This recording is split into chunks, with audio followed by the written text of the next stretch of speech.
If you're frustrated with warped cutting pads, keep watching and I'll share my best tips. Hi, this is Sage Kimball and I'm the Mad Stamper with another tooltip video for card makers and paper crafters. A couple of years ago, I did a video on how to get and keep your cutting pads flat. I showed how to put them in water and heat them in the oven. This technique apparently works for many stampers. It worked for me temporarily, but I was disappointed in the long run because, as you can see, my cutting pads warped again, and that happened very quickly. Since that time, I've experimented some more. I tried holding them under really hot water, and then when they're nice and warm, bending them against the sink divider so they'd bend the opposite direction. The problem with acrylic, though, is that it will often just go past flat and warp the other way. The next thing I tried was putting them back in the Big Shot, along with the platform and a piece of cardstock, and leaving them with pressure on the pads.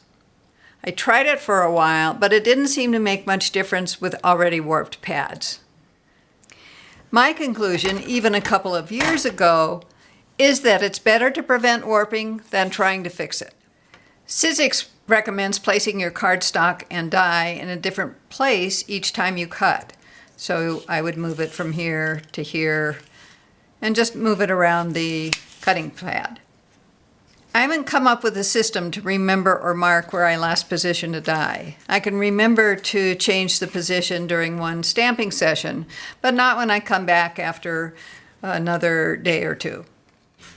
In addition, with large thinlets and framelets, you don't always have a lot of options in moving from side to side because the die takes up so much room. Here's what I've come up with. I have two sets of cutting pads.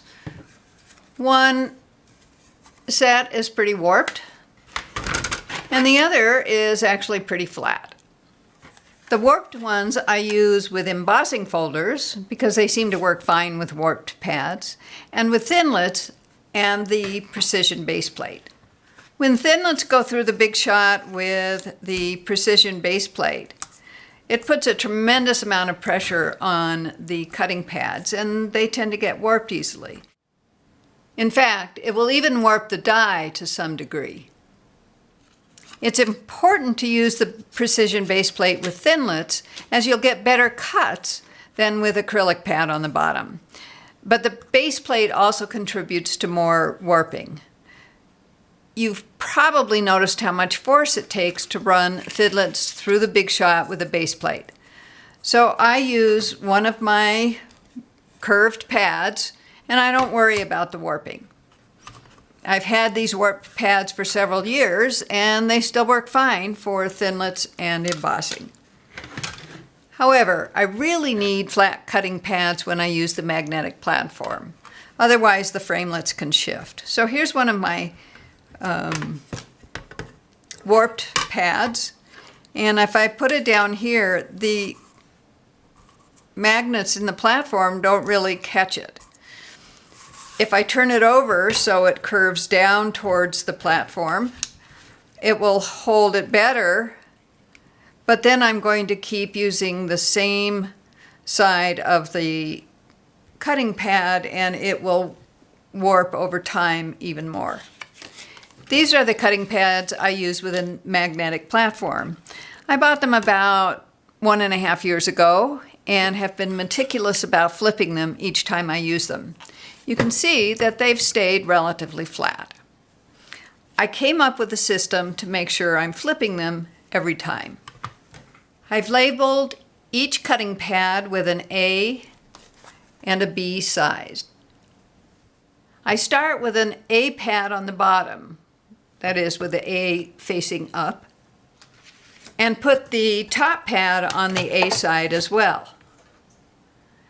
The next time I use it, I flip the bottom pad to the B side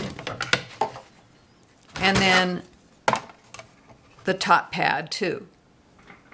When I go back to the Big Shot and I see the B side on the bottom, I know it's time to switch the plate.